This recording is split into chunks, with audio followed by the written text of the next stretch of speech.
And we are recording. Hello. Welcome Hello. to Tangent Tuesdays. I stole your bit. What? Saying hello? No, you do a hello. You do that two hellos real quick together. I don't think that's a bit. That's your bit. Yeah, this is. We were interrupted when we just started, so we're starting again. Wait, they don't need to know that. They don't know. You guys need to know. No, everything. they don't. How dare you? But don't worry, nothing happened. Nothing happened Literally, except for a change of headphones. Yeah. No. So we're gonna talk with a guest today, our friend Roy. Yep. He'll be ready to have us to be on here in about 8 minutes or so. To introduce our friend, he went to Venezuela into the jungle to do some anthropology work, and I think Monty, you explained that better than I could. So if you could please. What the anthropology work he was doing down there? He went down there for sort of an exploration, both personal and also academic exploration of the local tribes of the Venezuelan rainforest. Yeah, they have a proper name. I forgot. Yeah, I don't know the exact name. We'll ask him, and we'll get. He is clearly more informed on this than we are, so he'll be able to tell us all that we need to know about that. But he went down there for sort of an exploration into the local plant medicines at the time, and we were talking about a little bit before we started recording, like, what is a plant medicine, and we were kind of joking around that, like, all plant medicines are essentially they're drugs. That's the term that we use in at least the Western world. Yep. But Roy's gonna get mad. Yeah, I know he doesn't like the name drug being applied to that. But and when I was texting him and I asked him if he was tripping in one of the photos he sent me, he's like, I was sober for that photo, and also don't call it tripping. I was like, oh. Okay. Yeah, I don't know. It's one of those things where, like, because, like, these plant medicines, a lot of people who use them or who explore them have a very spiritual connection with them, and so they feel often as though it's demeaning to the experience and to the compound to refer to it as a drug, or to call it, with the modern American slang of tripping. And like, I remember seeing a podcast, one of the Joe Rogan experiences with Paul Stamets. He's a mycologist out of the Pacific Northwest. Yeah. And a mycologist is someone he wears the hat. He wears the mushroom hat. Yeah, the mushroom hat guy. That's that guy. Yeah. Yeah. He was talking about how he hates he hated that people called psilocybin mushrooms shrooms, and it's like, why? I mean, all right, he's a bit of a hard ass about that. Elitist. I wouldn't say elitist, but it's not a mushroom. It's not an elitist thing. I think it's he has a degree of respect for it that the common person does not. Mm-hmm. And I think the same goes for our friend, in which the approach to these plant medicines of the northern Amazon. And so, yeah, we're going to ask him and have him on, and he'll talk to us about his experience down in Venezuela. Yep. He was there for, like, what was it, like 2 weeks almost? I don't know. I thought it was just like 10 days or something. 10 days, 2 weeks. I'm rounding up. Okay. But yeah, in fact, actually, my research that I'm doing right now for my bachelor's thesis is on using a unrefined distillate of the San Pedro cactus and seeing how it affects creativity. Of course, it's it's an undergraduate thesis, so I'm not experimenting on people with it. I'm experimenting on the guppy, small little fish, to see how it affects them and their behavior. But yeah, the cactus San Pedro, like, the distillate from it is similar to the distillate or the alkaloid mixture that's made out of the peyote cactus as well. Okay, yeah, I was about to ask that. Yeah. Well, yeah, it's an interesting realm. I've been fascinated with the concept of, and I don't know how much what I'll ask him when we have him on, but I don't know what his view is on the term psychedelic. But I've always been a big fan of the term psychedelic, and it was coined in a correspondence between. I can't remember the scientist's name, but this scientist who was doing research with things like psilocybin, LSD, and mescaline, and the like in the 1950s, and Aldous Huxley, the author of Brave New World. I don't know if you know that book. It's one of those I know. famous Infamous. dystopian. I wouldn't say it's infamous. It's an infamous book. How is it infamous? Because it's long as shit and It's not boring even- as shit. And Whoa. What is a long book to you? Brave New World. What is a long book to you? Isn't it like How long is a 1,000 long pages? book? How long is a long book to you? Isn't that like 1,000 pages? No. You have. Which one's I have no idea what you're fucking talking about. Ayn Rand's book. Oh is my 1,000 God! Yeah, pages. Ayn Rand's book is 1,000 pages, and I haven't read that for that reason. And I think you're thinking of Atlas Shrugged, Oh yeah. and that is I think like 800 to 1,000 That's an pages. infamous book. That's an infamous book. But Brave New World is a famous book, and it is it's up there with like. What's Brave New World about? Brave New World is a dystopian future of a society in which people are created for certain roles, and there are different levels of people, and it's about these two individuals who realize that they are different from the rest of the society. And like the society uses this drug called soma, where in one dose it makes you kind of happy, do goody, woohoo, I'm gonna go party. 2 doses it knocks you out and it puts you to sleep and you go to sleep. 3 doses will kill you.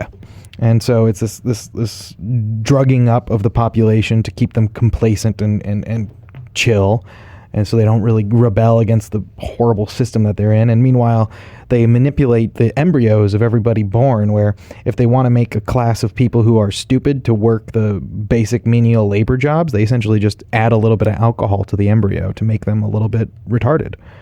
And What the fuck? yeah, dude, it's a dark and fucked up book, but it's really, really, really well written. And one of the things is that like they introduce this character who was one of the few natural births that are left in the world.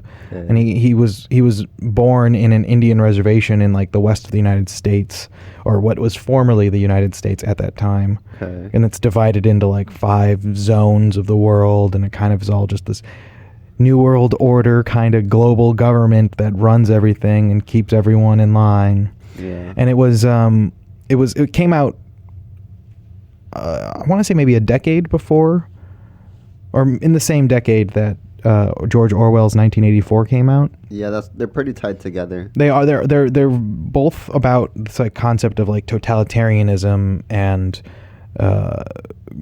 the state's oppression of the people through manipulation. Yeah. Now, I saw this really interesting interview with Aldous Huxley when he was talking about George Orwell's book, and Huxley essentially said that he thinks that Orwell did a fantastic job except for one thing, and that is that the tyrants will find that they can do everything with a bayonet except sit on it.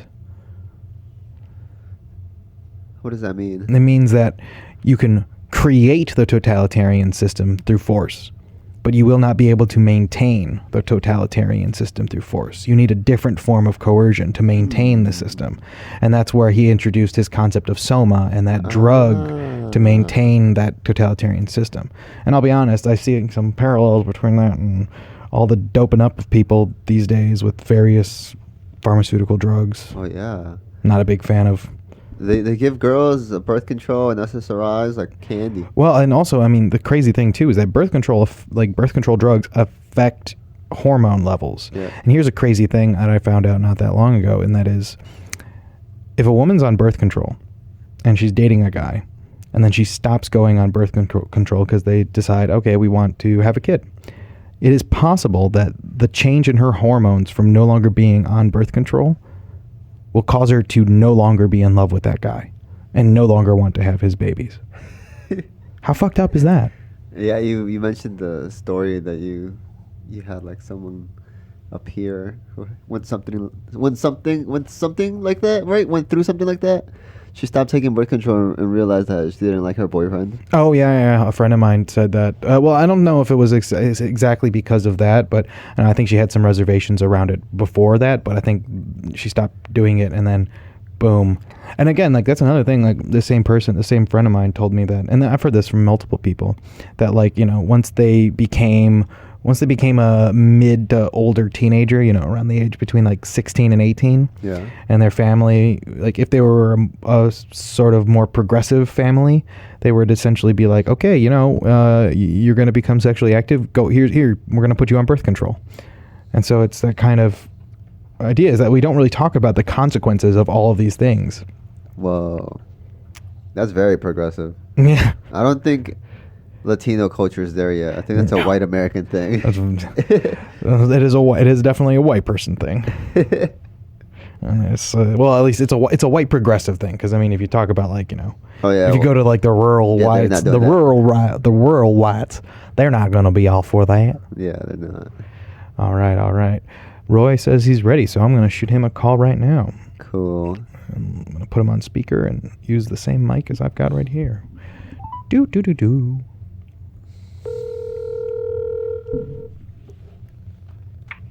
Yo, what's up, dude? Hey, Roy, you are on the recording with Yarrick and I. Can you give us a quick little test runs of like how the audio comes through? Okay, cool. How am I sounding? Sounding pretty clear. Let me just hear it one more time. He sounds good. That's better. Check. That is a How lot do I better. sound? Yeah, Thank that's a lot you. better. That's perfect. I'm just gonna make sure to hold the phone right next to the mic this whole time. Can you hear me? Nice. Yeah. How can you hear? How clearly can you hear Yarrick? He's like a few feet away from me. I didn't Hello? hear that too clearly there. Yard man, what's up? Hey, I'm like 4 feet away from you. Well, Okay, yeah. Like if you speak like that in like your loud voice, then yeah, I can hear you. Okay, cool. Cool. So, Roy, we were curious just to see what you experienced on your trip to Venezuela. You were there for, what was it, 2 weeks almost? So I was out of the country for 2 weeks. In Venezuela, I was there for about 5 days. But yeah, so a lot of it was just like travel. The initial flight to fly to Panama, then from Panama to Bogota, and then a couple days rest in Bogota before we got on a bus about 3 hours toward the Venezuelan border. Man, all types of delays, so many things that were unexpected, but we eventually did make our way into Venezuela after about 2 or 3 days of travel. So it's pretty insane. So how did you get across the border into Venezuela? Like, Wait! Before you get there, I want to ask. Okay, I guess Yarrick has a question. What did you do for the couple of days that you were in Bogota? Like, did you party? Were you partying? So Friday night, this was like kind of like the meet and greet of everybody. All right, like, hey, let's come together. This is who we are. This is what we're doing. So we had like a conference, and then we did go out for a salsa, like a little salsa bar. So that was nice. So like, the way Darius, the guy, the way he runs the group, he there's times where he like has to be like strict, and other times where he's more like, all right, chill. So like the Friday at Bogota was like a chill time, like we're drinking beer, tequila, salsa dancing. It's more like to get people to relax and to kind of bond and Nice. have that moment. So that was Friday night, and we left early Sunday. So it's really just like settle in, let the nerves kind of settle in. And Saturday was kind of like, okay, we're going to do a little bit of, tourism in Bogota. We went for a nice walk or a hike to like a lookout point. So that was really beautiful. But otherwise, it's just like get some rest, walk around, get to know the place a bit. But Saturday night, it's like it's time to go to bed early because we're going to be up. I actually volunteered, me and this guy, Lucas, to be up at 4 a.m. Because we had so much luggage. The luggage had to go before the whole group went to the airport. So Sunday morning, I'm up at 4 a.m. with Lucas, and we're in charge of like going to the airport and keeping the luggage safe. So that's, that was it. Actually, yeah. So at that point, we didn't take the bus from Bogota. We got on an airplane, an hour and a half airplane ride to, towards the border of Venezuela, the Orinoco River. Okay, yeah. So that's how Bogota was. Like, it was just little bit of chilling, a little bit of getting to know people, and yeah, party as much as you want. I like I that. had like a couple beers. That was it. I like that notion though of like the party not being just to like party your ass off, but sort of make everyone feel comfortable around each other. Right. Yeah. Yeah. Exactly. You got to dance. So like people got to loosen up. So it definitely helped that. Cool. And then so you took a short plane ride from Bogota to near the border of Venezuela, and then from there you took a bus across the border. Yeah, so this is what like one of the initial times where it's just like a change of plans. Initially, we were just going to get on a boat and go down river a few hours, which would have been really nice. But it was the dry season; the river was really dry, so apparently there wasn't permission, and it was not a good idea to get on a boat at that time. So they made arrangements for a bus. And this part it's actually pretty challenging. It's like super hot. You get on this bus and we're all stuffy, and then we're going down, essentially following the path of the river, but just on bus. And after this kind of initial thing, about maybe an hour in, they realized that they forgot passport stamps. That it's just like a weird thing where we actually have to get our exit stamps. Not me, because my U.S. passport is no good in Venezuela, so it may as well be trash. But everyone else needs to get a passport exit stamp from Colombia. So we have to go back 1 hour. We're just driving on the bus for 1 hour. We have to go back to the town in Colombia and get everyone's passport stamp. By the time that happens, it's like a delay of like 2 hours, 3 hours maybe. Yeah, you said you had already done an hour then, and then you had to go an hour back. And so I have a quick question about that. So for all the people who didn't have U.S. passports, they had to get an exit stamp to leave Colombia into Venezuela? Yes, yeah, they needed an exit stamp stating like, okay, we're leaving Colombia. It's a weird immigration system that between Colombia and Venezuela, but yeah, because we weren't on the boat, the immigration checkpoint was actually on the water, and we were on bus, and so I guess they forgot that we had to get off the bus and go down to the river to this immigration checkpoint and get everyone's passport stamped. So yeah, that was a big delay, and it turned out to be like 5-hour delay because after that people were hungry, so we just sat down and ate. Just some like chicken, whatever, and rice. Kept it simple.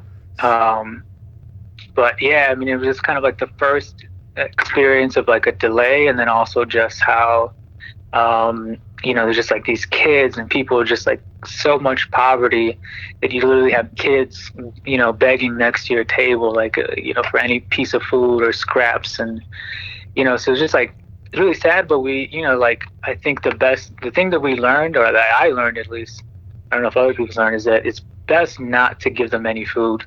What happens is you start feeding them and it just becomes like more of them come. It feeds their drive. They become dependent on it. They start to they grow up with this idea that they're going to be dependent on foreigners or other people who are coming in and buying things. And so the locals really get upset if they see other locals or foreigners giving out money or food, just because they feel this is what causes people to live essentially like a homeless lifestyle and never go to work, because they're just going to wait for the next foreigner to arrive and feed them their next meal. So and it starts really young. We're talking like 4 or 5 year olds who are maybe 6, just next to our table and begging for food. And it's that was something.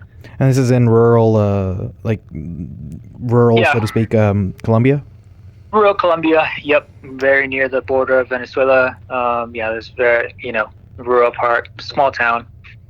Roy, quick question. So when you guys had to go get your the passport stamps, what did you do? Did you just sit around? That was going to be my next question. Was going to be like, how did you, given your American passport status and that being unable to go into Venezuela how did you manage to get across the border? So to go back, before we got on this bus, we were like in a hotel, which was just a checkpoint. On the return trip, we ended up staying there, but on the way there, it was just a checkpoint, this like hotel. And this is where I met the guide, let's say the indigenous guide, who was going to be in charge of the movements of people, let's say logistics. And he was the expert. And so I asked him, I said, okay, so what about me? What's the plan? He says, we're gonna have a lot of medicine and a lot of fun. And I said, well, no, my passport. And then he tells me, hide your passport. so I kind of freak out. I'm like, fuck. He says, hide my passport. So I'm like, I'm looking for a box. I brought this like kind of solar battery charger thing. So I had a little small box. And so I'm like, anything that associates me with the United States, I'm putting my passport there, my driver's license, and even my bank cards and US dollars. I'm like, all right, all of this shit is going in here. I took it like serious. I'm like freaking out. So this is like on my mind as we get on the bus and as we have this delay.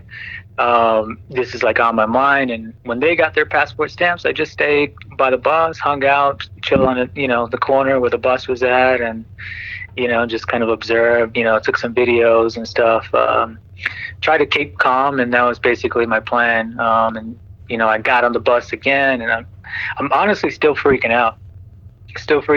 And Darius has this thing. He's like, yeah, fear, like fear doesn't exist. He has this type of saying, or like, don't let fear dominate your reality. So this bus ride is just, it's like a vigorous like trail, like we're going through sand, and I'm just like, okay, at some point I'm like, well, okay, well, if I get detained or captured, I'm having all these thoughts, and then I get to the point where I'm like, all right, fuck it.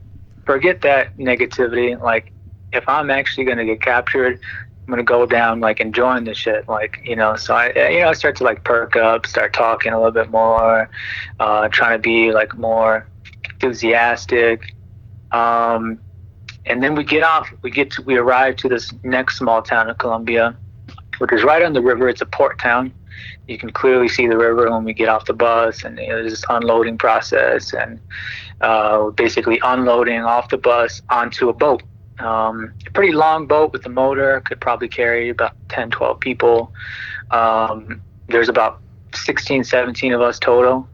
So we take two boats.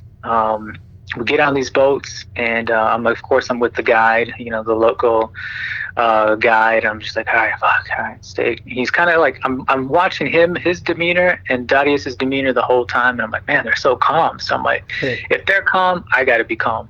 Yeah. So we get on this boat and we're crossing, and we're like, all right, that's Venezuela on the other side. We're leaving Colombia. We hit the beach on the Venezuelan side, and of course everyone's getting off. They're unloading their things, and he tells me, don't take off your life jacket. I was like, what? Okay. I didn't really understand at first. I didn't understand what what that was about. But he's like, yeah, don't take it off your life jacket. Stay by me. And after some time, he's like, yeah, we're essentially, the way he communicated was, we're going to pretend as you're one of us. You're working with us. You're not part of the tourist group. You're part of the boat crew. So keep your life vest on and like look like you're moving luggage. So I'm like, all right, cool.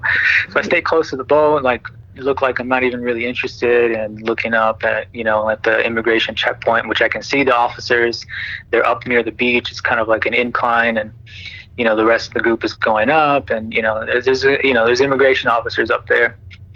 So I stay close to the boat. The guy, he takes my bag and my bigger bag, because I have two bags of like a day pack and then a larger backpack. The larger backpack goes through with the other people. All my personal and like, I guess my identifiable information is with my day pack, which the guy has. He's holding it as if it were his. And he's of course Venezuelan, indigenous. And at some point he's just like, yeah, get back on. Just go sit next to the driver. Don't move. Don't say nothing. Blah. So I'm like, all right. And this kind of became the mode of what I had to do, was like just kind of sit, wait. And I was trying to like not have too much conversation to not like reveal myself, Yeah. Because my accent would give me away. Yeah. Eventually we leave the beach where there's the immigration checkpoint, and now we're going sort of like around down the river, and there's like this big abandoned building, like a kind of like a obstruction thing. So eventually we make our way that way. I get off the boat there, have my backpack, jump off, and then he's leading me through like just a little bit, maybe 100 yards through, just some like abandoned shit, kind of tropical, things, not like rainforest, but just a little tropical beach kind of thing. Eventually I hit the road, I see the guide, and he's like, wait, I'm like, oh shit, all right, cool. There he is, I'm like immediately relieved. And then there's another dude with a motorcycle waiting. So I hop on it's like, get on the motorcycle. Boom. All right. So I'm on the motorcycle. We whip around like maybe 5-6 blocks, a couple turns. And then they drop me off at like a corner store. He says, wait, stay here. I'm like, fuck, all right. Pretend to be a worker. Yeah. So now I'm just hanging out at a random corner store in Venezuela next to some guy. And I'm like, again, it's like a waiting period. I'm like, my goal is blend in. At this point, I'm a Venezuelan. You know what I mean? Like, I'm like not trying to be like too conversative. I'm just like, all right, nodding my head. Like, people pass by, okay, buenos dias, that's it. Like nothing too crazy. I had to wait like maybe 30-40 minutes at this spot in Venezuela. No one I knew around me. I'm just like, all right, patience, waiting game. Eventually the dude comes back with the motorcycle, and I get back on. At this time it's like starting to get dark. Now it's nighttime. We were going as the sun was setting, so now it's nighttime.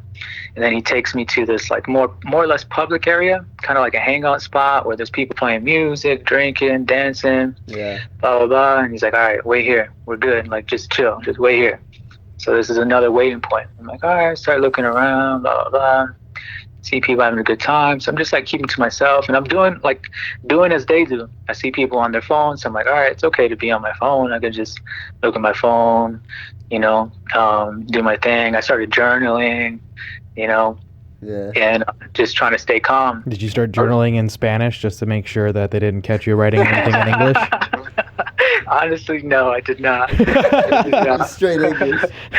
And after about the first 15 minutes, because this is another long wait, I look across the street and I realize I'm across the street from the immigration checkpoint office.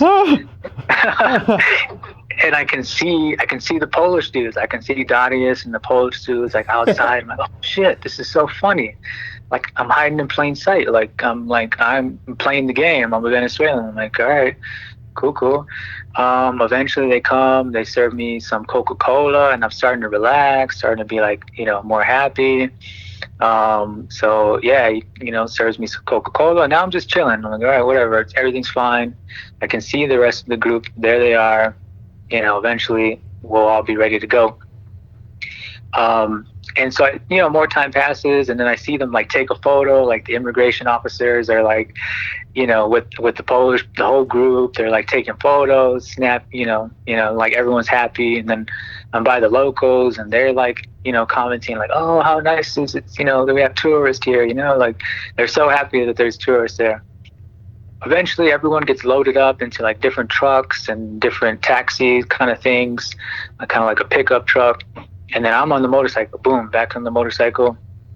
And by this time, about an hour and a half has passed, maybe 2 hours since I was separated from the group. And they have no clue what's happened to me.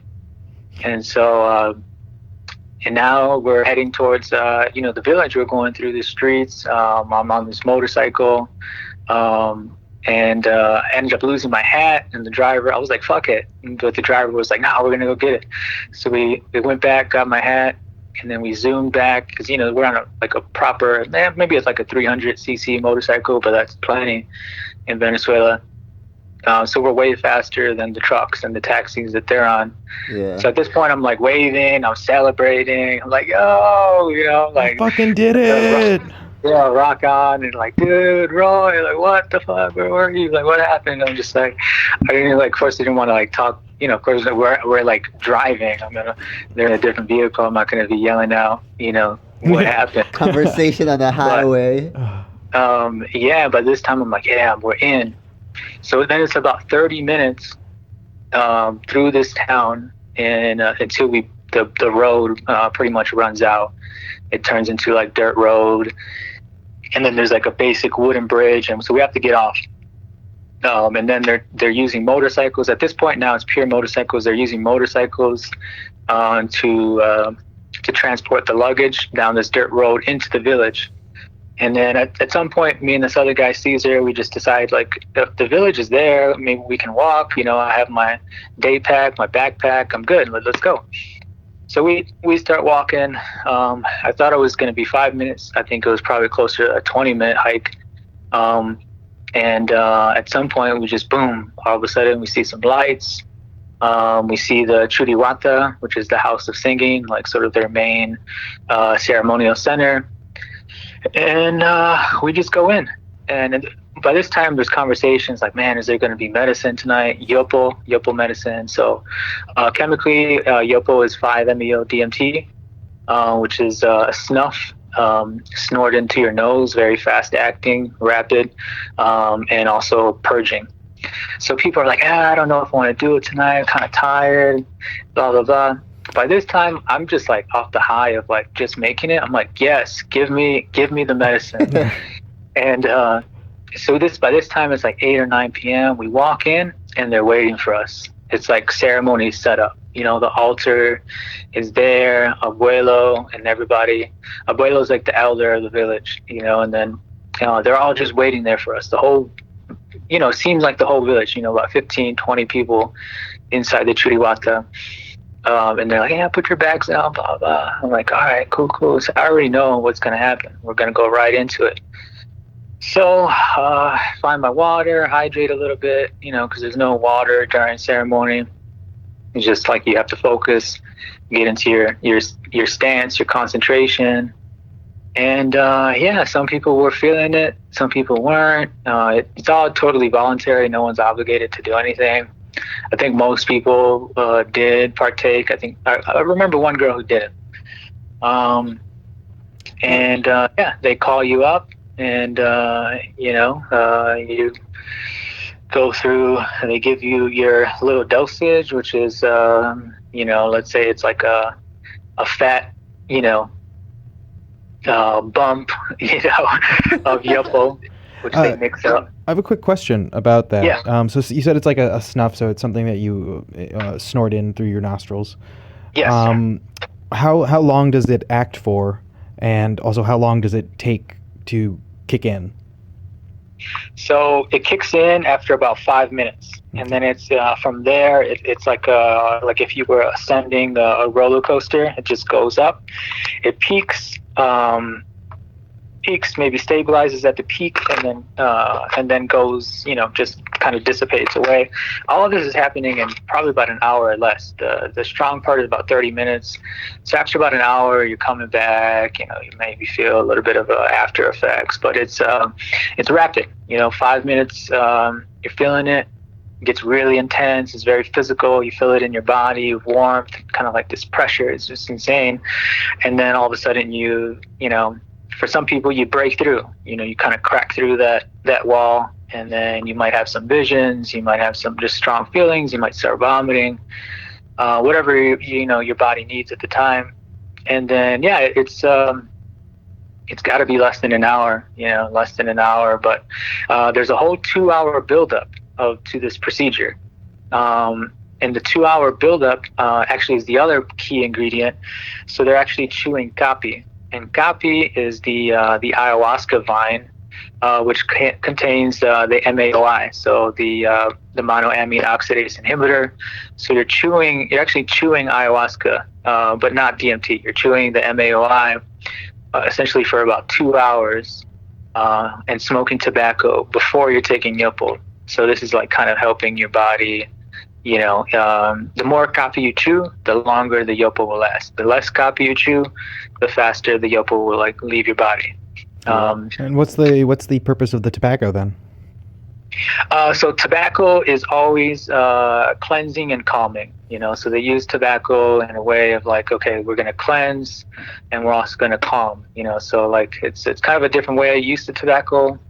But yeah, tobacco is just kind of meant to calm, relax, get away the nerves. So that's why they take their time, the 2 hours before the Yopo, to just like, all right, calm down. It's okay. Just smoke your tobacco, chew your copy. You're gonna be fine. And how is the tobacco smoked? Like, is it through a pipe, or is it like burning like a sage plate with smoke, or is it like cigarettes? It's like sort of like a big natural blunt. So like a leaf, a nice rolled leaf kind of thing. And then this is a good time to introduce a word, which is part of their language, a diwa. A diwa is like, it means a lot of things. It means thank you. It means great, fantastic. But you say a diwa when you're passing the tobacco, to say thank you, here you go, and you receive a diwa. But yeah, it's just like a big fat ass blunt of tobacco. A blunt without the weed. Yeah, and it just, without the weed, it just goes in a circle, as everything does. It goes in the circle. And yeah, so I mean, for me, the first night was just like it's just like just detoxifying. I didn't really have any visions, but I definitely felt really strange in my body, the sounds, and of course music is a big part of it. There's drums and maracas and other things, and chanting. This is abuelos, they have their way of chanting. It's almost like Mongolian throat singing. And so you're listening to this as you're taking Yopo, which is pretty amazing on its own. And this is all in preparation for the snuff of the 5-MeO-DMT? Oh no! So now this is on the other side. Now this is after you've taken. Okay. Now this is after you've taken it. Now the music, now the chanting, and those sorts of things. So the preparation is chewing coffee, and smoking tobacco, and also questions. This is something like I guess from what I understand, the indigenous people don't have a lot of questions because they've been doing this their whole life, right? It's been explained to them since a young age. But for foreigners, people coming from the outside, this 2-hour buildup is a time to, all right, I have a question. Let's answer it. And so this is where this time can be extended. It could be short, depending on how many questions. And then once all the questions are out, people feel okay. That's when it starts. So the buildup is questions, tobacco, and copy. And I guess it must be around midnight when people actually take the medicine. And I guess, like I said, about an hour. It's always midnight. The effects are pretty much wearing down, but they're still lingering. And so that about 2 a.m., maybe 2:30, it's past. And this is all happening on the first day you've arrived at the village, correct? Yes, first night. And do you know about what time? I know you said it was after sunset, but what time do you think you might have arrived at the village? We arrived about 8:30, almost 9 o'clock. Okay. And we were, because of this delay, going back to the passport situation, right. We expected to be there by 4. And so we had this 5-hour delay where we arrived now close to 9 p.m. And so this is why we jumped straight into ceremony. That wasn't the way it was planned, but they were certainly committed to sticking with the ceremony. At least the indigenous people were. And even Darius was like, people were like, and me intuitively, internally, I understood that it wasn't up to Darius, it wasn't up to us, it was up to Abuelo. Mm-hmm. And that's the way that it was. We arrived and they were waiting for us, not because we asked them to or because whatever the situation, they were waiting for us because that's what they had wanted to do, what they decided. And so was your first experience a good one, or was it a good experience? Yeah, first experience, I liked it. Really, like I said, it's difficult physically. It's sort of like, disorienting. And let me just talk about a bit like the way Yopo is done. Yeah. So they have a procedure in almost everything, but Yopo, you're seated on a wooden bench, or it's more of like a small wooden stool, like very low to the ground, so that you're almost in like a squatted position. These are handmade benches specifically for ceremony. And so it's a hard wood. Well, actually, some of the woods are harder than others, depending on which wood it is. And you're supposed to remain seated with sort of your head in your hands, kind of like supporting your head in like sort of this meditative, as if like you were thinking, almost like the Greek statue or the Roman statue, the thinking man. Yeah. Almost like that. And once you take the medicine, that's the position you're supposed to stay in until it wears off. And you're on this wooden bench, and that's the expectation, that you're not to move. You stay there, because the reason being is that it can be very disorienting if your head falls to one side or the other side, or you try to stand up, you might fall, you might get dizzy. So all of this is just meant to really just kind of like to avoid you having let's say a bad trip. If you tried to move your head and do rapid movements, you would definitely, get really nauseous and really dizzy and fall over. So this is to avoid that. So yeah, my first experience. So I've come to, like, for me, I come to welcome like any vomit, because for me, my understanding is that it's detoxifying and it's cleansing. So this is, of course, happened the first night, and I was like, okay, cool. Great, fantastic. I have a quick comment to say about that vomiting thing. I think I've talked about this with our friend Faith before, and it's just like, it's a matter of, if your body's telling you to vomit, just please fucking vomit, because that's your body telling you this needs to get out, and it's better to get it out than to try to hold it in. Yes, exactly. It's just an exercise of listening to your body. Whatever it's asking, you gotta, you're gonna feel better. You're gonna feel better. So yeah, I mean, first night, that was I was in my stance, in my meditative stance, and at a certain point, I get tapped on the shoulder and just like, okay, you're good. You can go to lay to your hammock, and we do this all quietly. And so, we try not to make big noises. That's the whole thing, is to just be calm, don't make huge noises. And at this point, it's about 2:33 a.m. and they say, okay, go to sleep. And so I go to my hammock, and I look up. I start looking around. I'm already like excited, because I'm like, oh shit, I just did this. I just did this whole thing. I did the ceremony already. But I start looking at the architecture of the Churiwata, the house of singing, and I'm like, holy shit.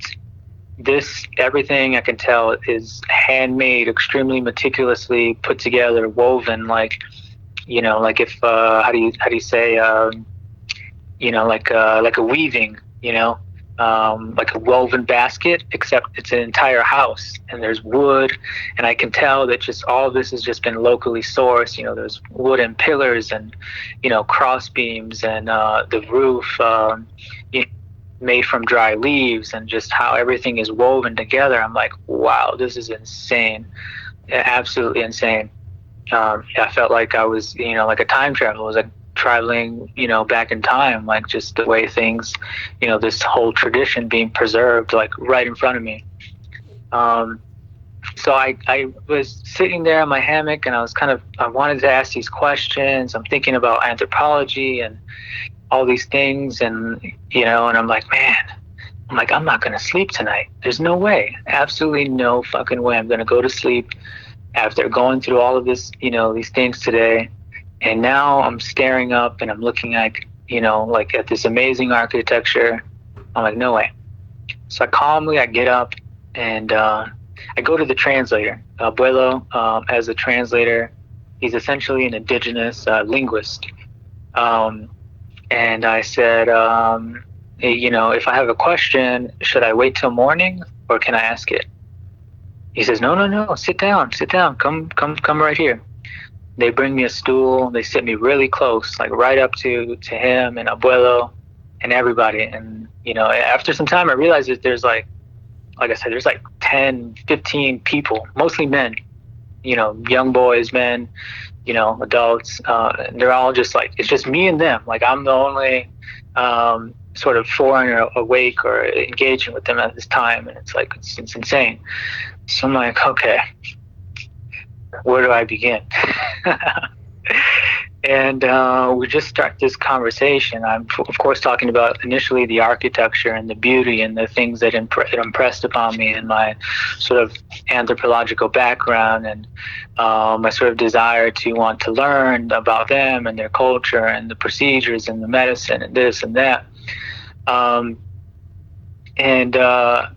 we're doing this in Spanish. And there's some miscommunications at some point because I didn't actually realize that Abuelo he's the one who's giving the response, but then that response is being translated to Spanish and then given to me. And I didn't really realize that this was happening until like into the middle of, a little bit in, I don't know how long, but so I was trying to like have this conversation with the translator, with this other person, and they said, no, and like you realize that I'm not talking, Abuelo is talking. So like they're like, settle down, let me answer because we're translating. We're not you're not talking to me, you're talking to Abuelo. And I was like, I looked over and he's just like chill. I'm like, oh shit. I'm like, fuck, what the I'm like, I'm talking to Abuelo, not these other, intermediaries. So I was like kind of where I had to like calm my excitement. And they were really shocked in a certain way. They're like, the anthropologists, they don't take medicine. They're really critical of the medicines, and they don't like when we discuss it, and they only want to look at it from their perspective. And they've made a lot of errors in what exactly is our tradition. And they're like cautioning me, like, you say you're anthropologist, but like, or you study anthropology, but like, look at in the past, they've misrepresented us at, X, Y, and Z. And I'm like, okay, no, I'm coming different. And they're like, yeah, we kind of sense that, but, we're still a little cautious, and they're telling me like, oh yeah, we can see, your Western brain, like you have a response at every corner ready. You don't, you're ready to spring, like just listen.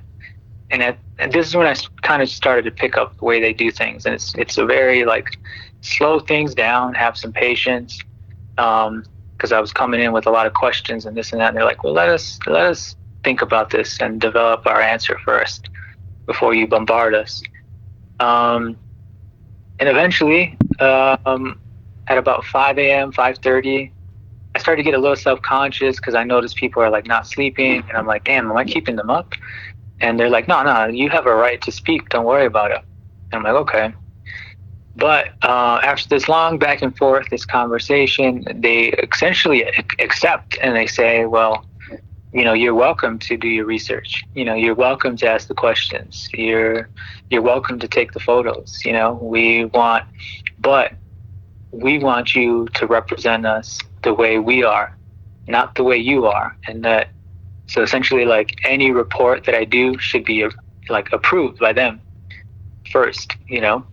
And that was kind of like our agreement, And so this is like even now, I'm only saying Abuelo, and I'm not really saying names because, I don't want to betray their trust. But so I kind of go to sleep with this idea. I'm like, okay, cool. That was nice.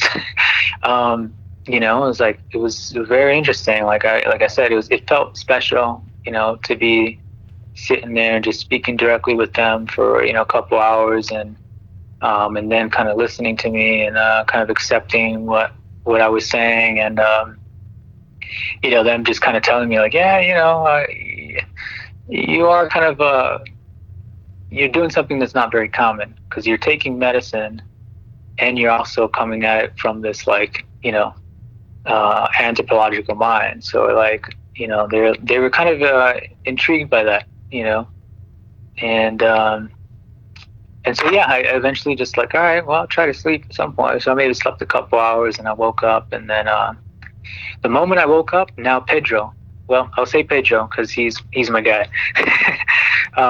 He's the linguist, the translator, Abuelo's right hand. At that point on, the next 4 or 5 days, he's basically taking me by the hand and telling me this, and that. So he says, yes, Abuelo understands you, and he fully accepts, what you're trying to do. And like, I'm going to be your guide now. I'm going to be taking you around the village. I'm going to show you this, and that. And he's like, Abuelo didn't fully like commit or really fully speak yesterday. He's like, because sometimes there's some jealousy within the village, and if there's other people learning, even indigenous like young adolescent, who want to learn or who have struggled learning. And he was like, if he opened his doors too quickly to me, that they would get jealous. So he was like, that's why Abuelo really wasn't really saying too much, but he was listening. So I'm like, okay, so yeah, now I'm being taken around, and like, this just starts like my distinct relationship with the Piaroa, the Uatuja.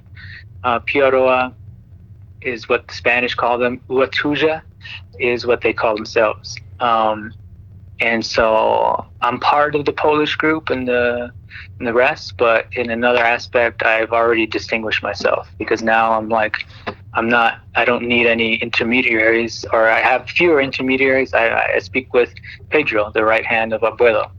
Like, this is now like, I now have direct access to, the elders of the village. So it already kind of sets me apart a little bit. And this plays out in a couple different ways later on. But yeah, let me pause there. Maybe I'll have some questions. I'm gonna sip some water. But that's day one, leading into the second morning of when Pedro begins to like say, okay, this is the way things are. Yeah, I just had a couple of comments, and one was you're talking about how they were sort of suspicious of you because, well, not suspicious of you, but puzzled by you being both an anthropologist and taking this sort of academic approach towards things, but also being an active participant in the ceremony. It just made me think like you're kind of like the Hunter S. Thompson of anthropology, where you're getting yourself into the grit of it all and becoming part of the story that you are writing. But I also wanted to ask a question, and maybe not so much ask a question, but make a comment on what you said earlier about how when you were asking all of these questions to the leader, the tribal leader, or the guide, what was the word you used to describe him again? Abuelo. He's like a linguist. Abuelo is the head. Abuelo. Yeah, when you were talking through the intermediary, through the linguist to Abuelo, and how he had said something to the effect of you kept asking questions and almost like it was almost as if he was being critical of you not giving time to let the answers settle. And he was saying that's a bit of a Western approach. I think that there is some truth to that, and that at least us in a sort of Western civilization context to have a view of like immediacy to the things we ask and the answers we receive. Right. Yeah. No, definitely. I was in full agreement. I didn't notice it at the time, but when he said that, I realized that yes, that every answer he was giving me, I was already coming up with my counter answer. Not that I was challenging, but that from the first words that he spoke, I was already conjuring some type of response. And he said, no, you asked a question. But now it's time for you to listen.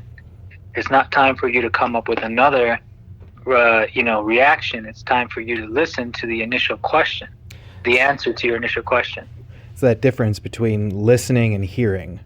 Like listening is like hearing every word a person says and taking the time to process it, while hearing is you hear the first few things a person says and then you're immediately coming up with a sort of retort to what it is they're saying. Right. Yeah, exactly.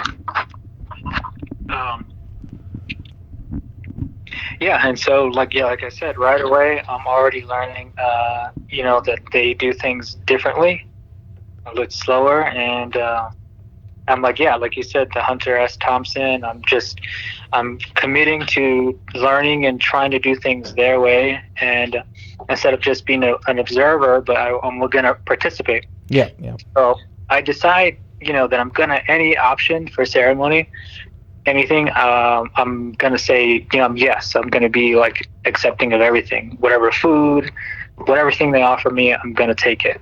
Gonna try it. So then I just wanted to, if you are ready, get into essentially the 3 distinct ceremonies that I took part in, or rituals, Gotcha. if you will. And so what you described from the first night, was that the first of these 3 ceremonies? Yes. So Yopo, that's Yopo. And then Yopo, we did Yopo the following night as well. So same procedure. Beginning about 8 or 9 p.m. Same procedure, except this time they added an additional option after the first, let's say, inhalation. They opened it up for number 2. Oh, for like a second dose? Second dose, yes.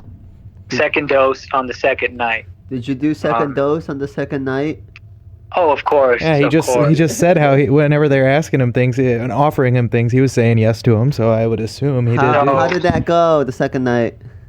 Oh, I was so this one brought me into like that's when I was reminded of like strong ayahuasca. Yeah. Really strong ayahuasca. That's what I felt, because the effects were not wearing off. Like, because like I said, there's a second dose. I ate coffee. Yeah. And then they're telling me like, oh yeah, the second one's gonna be smoother, and like, so just take it, be confident. I'm like, all right, sin miedo, like without fear, take it. I have a quick question. How long after the first dose do they offer the second? Gotta be a couple hours. Okay, so long enough for the first dose to have at least its intense effects to have worn off. Right, long enough for it to be like, okay, I'm good now. I could go to sleep, or I could do something else. I'm like, you're fully aware. Not that you're ever not aware, but yeah, it's that you've recovered from the first one enough to like, have conversations and things like that, and make an informed decision. Right, exactly. So I welcome it, and I'm just, it seems like it's a larger dose. Abuelo and Dadius too, like, because Dadius he's our guide. He's supposed to know us. They kind of have this agreement of like how much a person could take, and I can see them kind of like, yes, nod their head like, yes, give it to him, give him the full, Yeah. And so I'm like, all right, boom, take it, and it's just like, yeah, this is the full-on like deep psychedelic experience of extreme confusion, kind of experiencing like a time distortion, feeling like infinity, like feeling like I'm going to be stuck in this like alternate reality, and it just becomes like this time loop of it's strange, like time loop of understanding, this like spiral of feeling. It's difficult to describe, it's like I've described it this before in ayahuasca. It's like at one point feeling like water, and then like, yes, I am water, yes, I am flowing, yes, I am refreshing, and then all of a sudden now you are rock, now you are heavy, now you are still, now there's no movement, and then all of a sudden now you are fire, now you're burning, changing, and then so on and so forth, air, all of this. It's very elemental. There's like sort of this elemental aspect to it. And this is like, I guess, quote unquote, what people might call the out of body experience. I felt in body, but rather that my body was sort of changing form. I was perceiving my body differently. And, everything that I looked at and these things, I was sort of, it seemed like that there were layers, and that, I could see, one image was actually 4 images or 3 images, and it was just such a sensory overload, and that they actually had to help me I was getting this second night was getting so much help, Pedro and, some of the women that were checking on me because they knew I was just like, I was having this intense experience, and eventually they put me in my hammock, and even in the hammock, I'm still like, it's just infinite time warp, time travel kind of thing where I'm just like, I don't know. They say Yopo is a medicine of the future. Not that it will be the medicine in the future, but that you could potentially see future realities. And so it seems something like that. It just had this like sense of like time travel. But of course it's really confusing. It's hard to really grasp all of what's happening. And so this was the second night, second dosage, and eventually it wore off. The group started playing music. There was like this huge circle of music and drums, and I'm like finally coming back, but it's still wearing off, and I'm still stuck in this infinite time loop trying to escape. And eventually it does. Eventually it wears off, and I'm back to reality. I'm like, oh, thank God. I thought I was stuck. Like I had that impression. Yeah. And that's night 2, and then we hit day 3. So, yeah, day 3 is a distinct ceremony, something entirely different. Are you all ready for that one? Yeah, just a little comment on what you had said about it being a medicine for the future, or like a medicine of the future, not being necessarily a medicine that will be used in the future. But I like that idea of it being so maybe it's more along the lines of it's letting you look at your own possible futures and helping you to perceive those in a way in which you might help pick the path that's best for you. I saw the future on ayahuasca, but not my particular future. I just saw the energy that humans produced way, way far into the future. Way far into like millennia ahead, where humans were like all over the galaxy. I sci-fi nerd. I know. I felt that future power. Like I felt that energy from the future. Yeah. Yeah. And then the only other comment I had was when you said being stuck in time, or being like you were stuck in that. It made me think of the phrase from Slaughterhouse-Five by Kurt Vonnegut. Billy Pilgrim became unstuck in time, except you had almost like the opposite effect of it, where you were like stuck in this time warp. Mm-hmm. Yeah. Hey, I'm unfortunately not familiar. I know the book, but I haven't read it. Well, I just highly recommend, because I'm always a big Kurt Vonnegut fan. All right. I'm writing that down. Slaughterhouse-Five. Regardless of my little tangent there, I'd like to hear about day 3. So day 3 again. It's another night ceremony.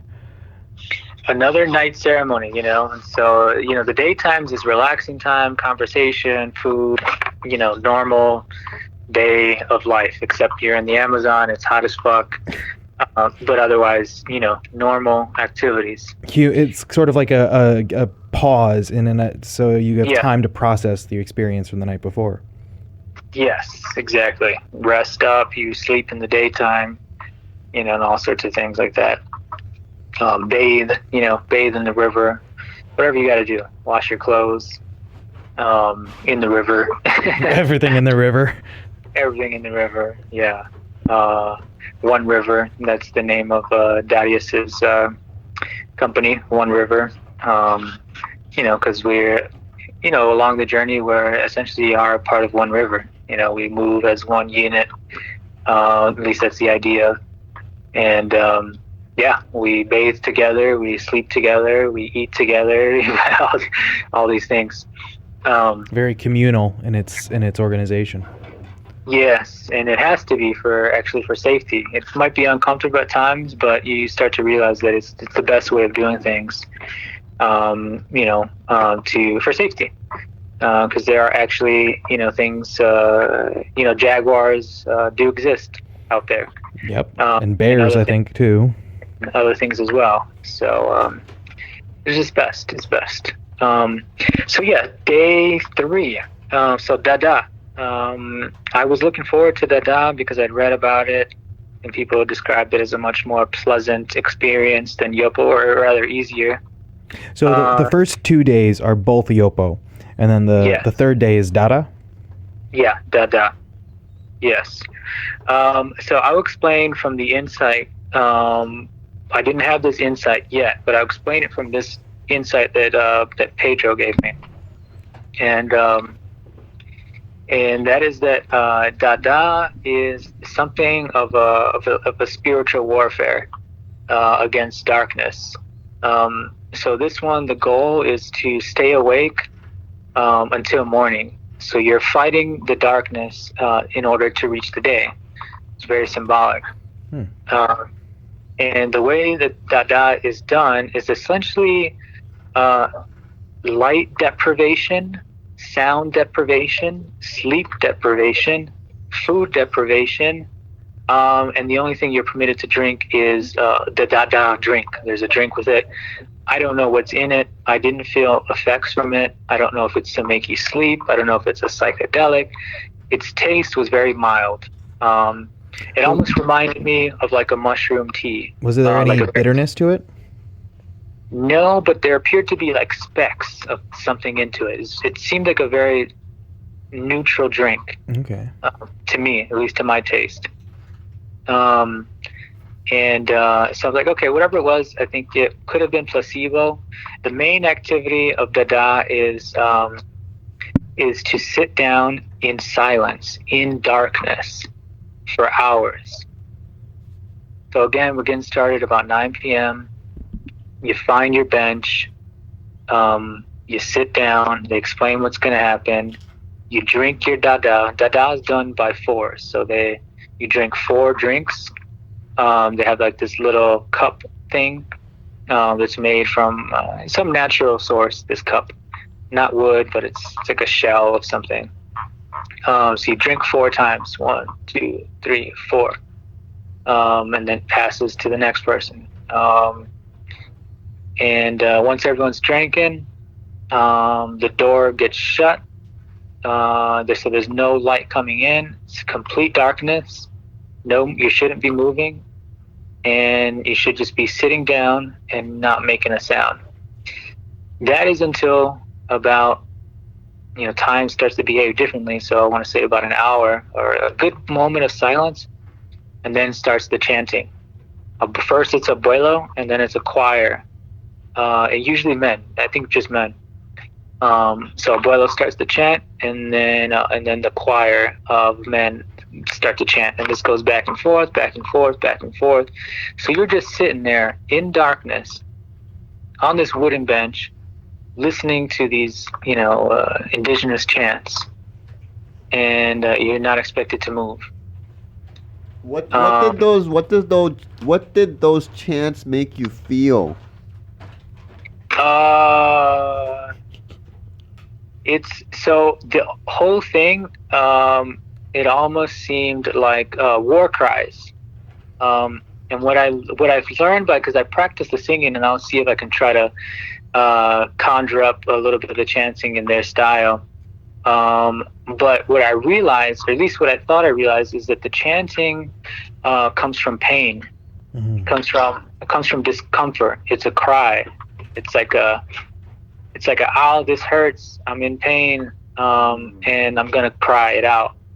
I think this is from my experience of when I started to chant, that it came from a place of pain. Because actually, after sitting down, you could imagine, after sitting down for so long on this wooden bench, it actually becomes punishment, becomes a bit of a torture. Yeah. Yeah, and what you're describing earlier about it being deprivation, sound deprivation, light deprivation, even food and water deprivation, that is a form of induced or willfully induced pain. Right, yeah, all of that, so it becomes like just this whole mind game. It's like a Navy SEALs training, the whole thing. And because Dada is done in 4, there's 4 sessions of Dada, and in between the 4, there's 3 recesses. So after about 2 hours of this, there is a recess. You go out into the moonlight, but this is like they're very quickly telling you, like, come on. This is not, no lingering. Just come out, breathe some fresh air, come back in, use the bathroom. But come on, come back in. So these recesses are very short recesses. But on these recesses is where Pedro is advising me. There's no time for me to like really translate for the group, so this is just coming directly from him to me and then back in. And so what he tells me, this is when he talks about the spiritual warfare. And when we begin, because we begin in silence, complete utter silence. But every now and then you'll hear them smacking the ground with these rocks, with these crystals, and they wear these colmillos, these tusks. They're like wild boar tusks around their necks. And these are spiritual weapons, the crystals and the tusk. And so what he tells me, he says, there are spirits passing through this. There are bad spirits passing through the space. He's like, this is why we're slamming the rocks and we're cutting with these tusks. And this is the only thing that breaks the silence in the period where there's silence is this sound of them smacking the rocks on the ground. And it sounds, the equivalency to like, I guess what our culture would be like if you were sitting in a quiet room, and all of a sudden a rat ran through it. And then there was people there, and then like people were trying to stomp the rat and, get it out the house, stomp on it, smack it. This is like the sensation that I was getting while in complete darkness when they're smashing their rocks on the ground. So that like they were like chasing out like you said, a bad spirit. Yes, yeah, and because the men are seated, spread out, you can kind of like, it's like a chain. You can kind of hear it traveling from like this side of the room to the other side of the room, like, and so it is kind of freaky. I was like, oh shit. After he told me that, I'm like, wow. I'm definitely not going to move because he's like, yeah, you shouldn't really be moving too much, like extending yourself, like, because I guess it's kind of like making yourself more vulnerable. And yeah, so the night continues like this, sessions of quiet, sessions of them smashing the rocks, starting then to chant, and then, after a couple hours, 2-3 hours, we recess, 4 times until morning. Of the 16 of us, of the foreigners, only 4 of us made it. And they said that this is a graduation, like a preschool. They're like, this is stage 1. You just guys, congratulations to everyone that made it. You guys just graduated preschool.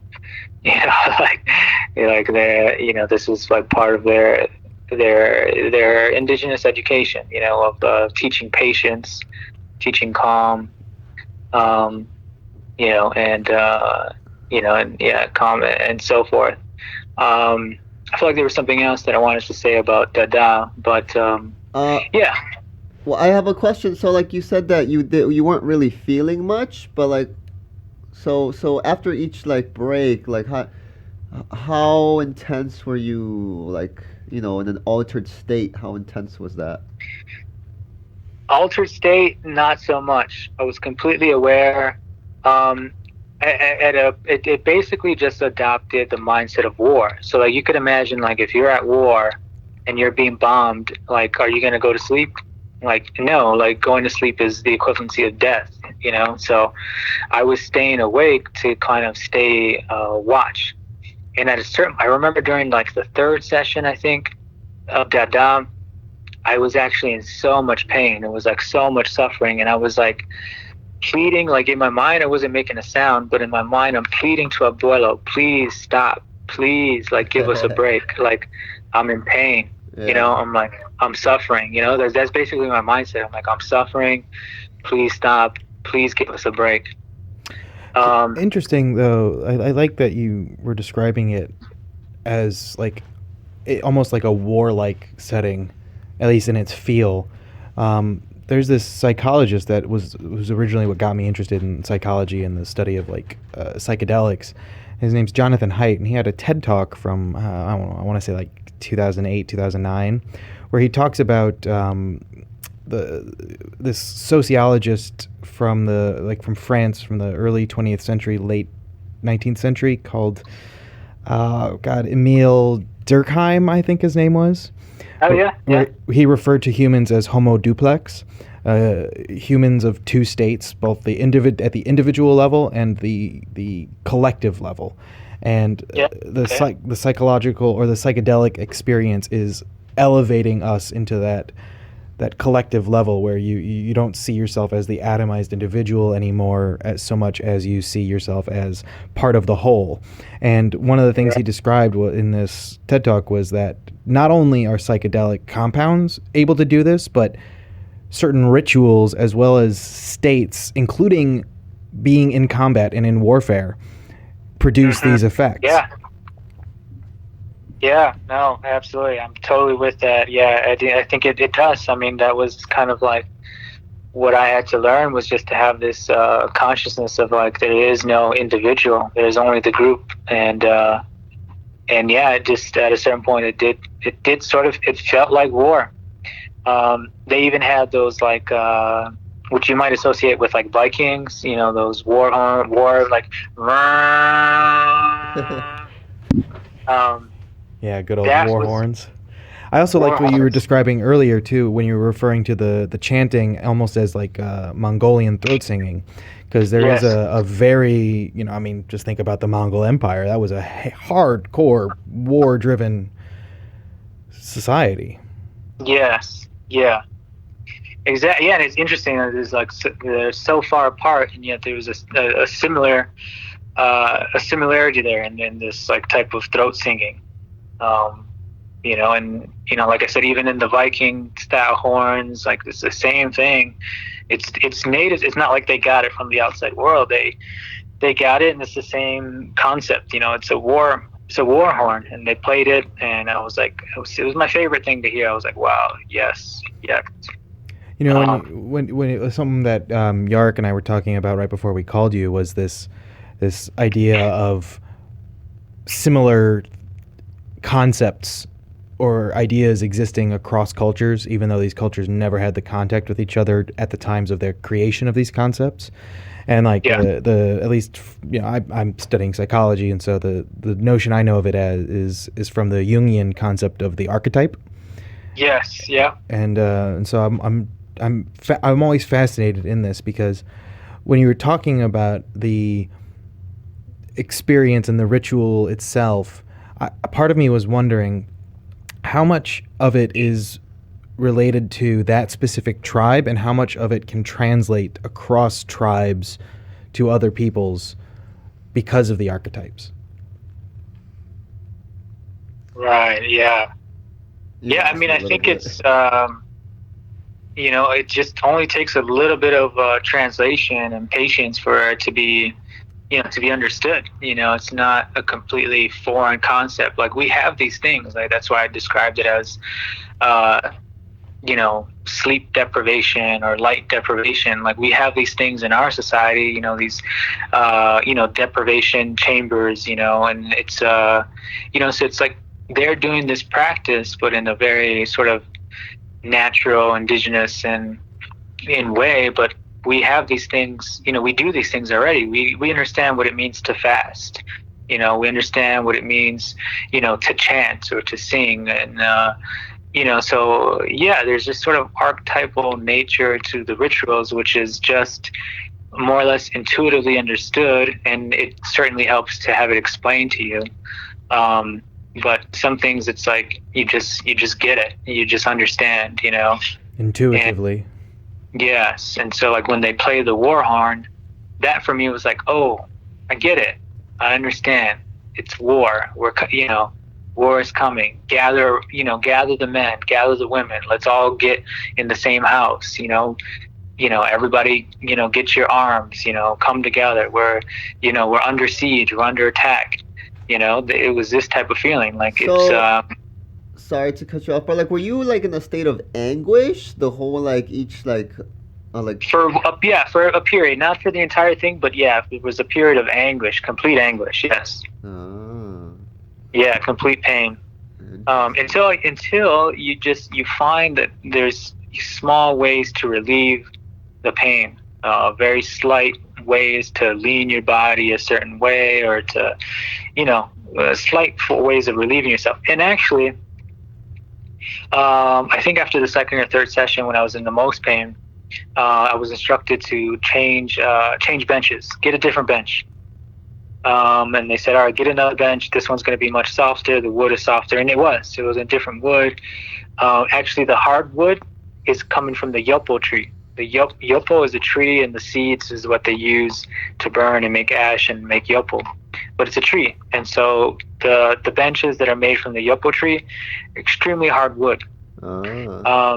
This other thing that came up in the night of Dada, which was very difficult to translate, because at this point Darius had come down with a fever, and he was down for the count, and I had to take over the translation.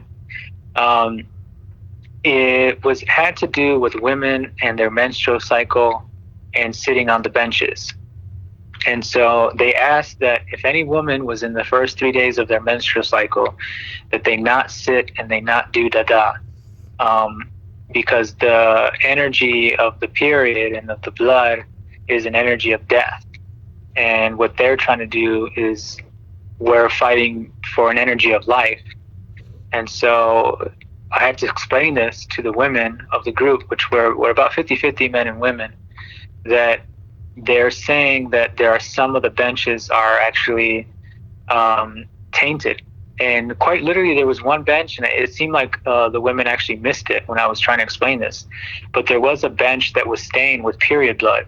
Oh. And what they were pointing out was like, look at this bench. It's stained with period blood. We tried cleaning it, we tried washing it, but it doesn't remove. And so now this bench is essentially tainted. Now the energy of anybody that sits on this bench is going to be lowered.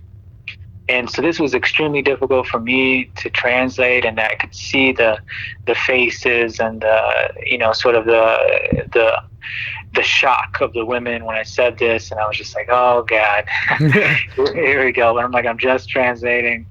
But I symbolically understood, because a period is sort of the death. It's sort of a death within the woman's body, the losing of this potential new child. And so, they're bleeding out and refreshing, but this is contra to the concept of like, we're fighting towards the light. And so it's not, they say it's not because it's it's not they don't look at it as an objectively bad thing. They just say, like, if you're on your period, just rest, take it easy. Go lay down. Like, we got this. The men will take care of this. Why didn't the men sand it down? The bench? Yeah. Well, that's a whole different thing. You just sand it down. Sand it down, but at that point, it's like, it's not possible in the middle of the night in darkness. I think Yarick's just being silly and referring to that. They could have just sanded the bench down at any point. You can't clean it. I mean, you can clean it. Yeah, at a certain point, yeah. I want to talk a little bit about this concept of like a period representing a death, and I like that you explained it just then as like a how do I put it?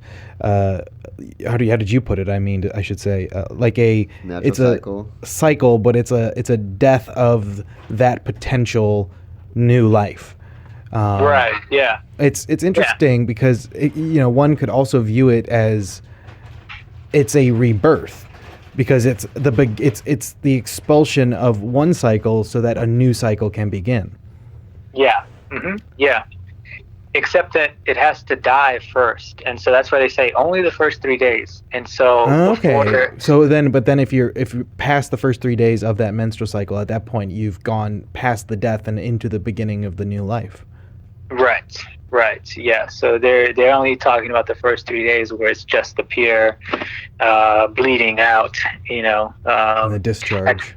At that point, there's not a rebirth at that point, at least in their minds. Again, I'm not a female expert on female biology, but this is what they've, what they kind of described. And it's more or less understood from an energy standpoint, and not from like, anatomy standpoint. And they say that, look, eventually the men will become weak. There'll be a time where the man is wounded or whatever, is tired, and at that point, then the women will be the strength. The women will be the strength of the man. When the man is feeling down or tired, and so it's not to say, oh, women are weak and they can't participate and they can't contribute. It just means that take it easy, rest today, and another day you'll be able to help the men out when they're feeling weak, when they're tired, when they can't, continue on. So yeah, that was kind of this was a struggle, and I struggled with it, and it kept coming up. It came up later in questions and this and that. It was a difficult concept to grasp, but what I did notice is, for whatever reason, when they were pointing out the bench, the women who were paying attention, for whatever reason, did not notice the stain of blood on the bench, which was clear to me, but like I said, it was somehow missed and lost in translation, I guess. Speaking of translation, this just popped into my mind a moment ago, but you said this group was a primarily Polish group, right? Yes, primarily Polish. A lot of them spoke English. Maybe a couple of them were only Polish. Wow. But still, the ones that spoke English must have been their second language then, correct? Yes. So you're translating from Spanish. I'm translating Spanish, which is my second language, into English, which is their second language, and then some of them may even have to get translated yet again into Polish. Yes. Oh, yes. This was so exhausting. I can imagine. It was three, 4 languages. It was going from the indigenous language to Spanish, which Spanish is the second language of the indigenous people. Yep. And then it's coming to me. I'm receiving it in Spanish, and then I'm pushing it out in English, and then someone's taking that English and turning it into Polish. And then, oh my gosh. And then if there's a Polish question, it goes back the other way. Oh my God. Polish to English to Spanish. To the indigenous. To the indigenous language. So we were doing this. Oh my God, it was just so much work. And this is where I became exhausted. And this is actually what I didn't realize, but this was sort of actually already leading me on my path to becoming a guide of my own group, and to be able to begin planning my own journeys and my own, ayahuasca retreats. It was actually because of this. It was sort of a fortunate accident that Darius got sick, that I in fact had to be the one to lead the group through the Dada ceremony, because Darius was sick. And he's the leader of the group, and he's the one who speaks the 3 languages, English, Spanish, and Polish. And I'm sure he speaks other languages as well. Maybe not fluently, but I know he's fluent in those 3. So him being down for the count puts me in a position where now I'm the primary translator for the Polish people who are speaking English. So, and this was like a training for me. And then I got through it and went through this thing, and I was like, man, this was another thing where I said earlier, I'm becoming distinguished from the group. Like I came here to participate, be a part of the group, but all of a sudden I'm becoming something like, something more of like a guide. I'm better than all of you. This was totally unplanned. And so it was a huge responsibility, and I struggled with it, but I had to push through. I had no choice. At least I felt I had no choice. That's really cool, though, because both at the beginning of the series of ceremonies and at the end of the series of ceremonies, you in your own unique way were set out not apart from, but distinct within the group itself. Right. And then later on, quite literally, I was apart from them. So okay. that might have to be part 2. I mean, there was still another ritual after Dada. And then also another Yopo. So I was going to say. How are we on time? Well, we've been going for about an hour and a half now. I mean, we had probably about 15 minutes of opener, but we're going to probably edit that down a bit. And let's pick this up again next week. I really liked this conversation. And so we're leaving off right now with you having just done the translating across the various groups, and then you're about to go into the 4th ritual, I believe. Or the 4th day, I would say 3rd distinct ritual. But 4th day. It would be the 4th ritual if we're counting just the number of rituals, but in terms of distinct rituals, meaning like Yopo is 1, Dada is 1, the following one is 1, this would be the 3rd. But yeah, there was 2 Yopos, 1 Dada, and now we're going into the next ritual, which I'll, we'll just leave that one to suspense. No, what the fuck? What is it? No. Leave it to suspense. Oh, Have them fuck. tune in next time. I mean, I could give a little bit of an indication what it is. Yeah, what is it? How do you all feel? Yarrick wants to know, so, Yeah. so spit it at us. So I'll describe it as this: a ritual piercing. Oh shit! Oh, you got his attention. Ritual piercing. Ritual piercing. And of course, this is optional. And there were only 2 volunteers, myself and another man, Lucas. Again, this is another one of those things where this is for the men, and I explained that the reasoning that they gave me behind that as well. And this is the morning right after Dada. After staying awake and making it to sunshine, I have a couple sips of coffee, and we head to the waterfall where the ritual piercing will take place. That kind of springboards into a whole that ritual. And like I said, this is still only like day 4 in the village, and of course I was there for 2 weeks, or at least 10 days with the indigenous people. 2 weeks was the whole trip, but about let's say 9.5, 10 days with the indigenous people.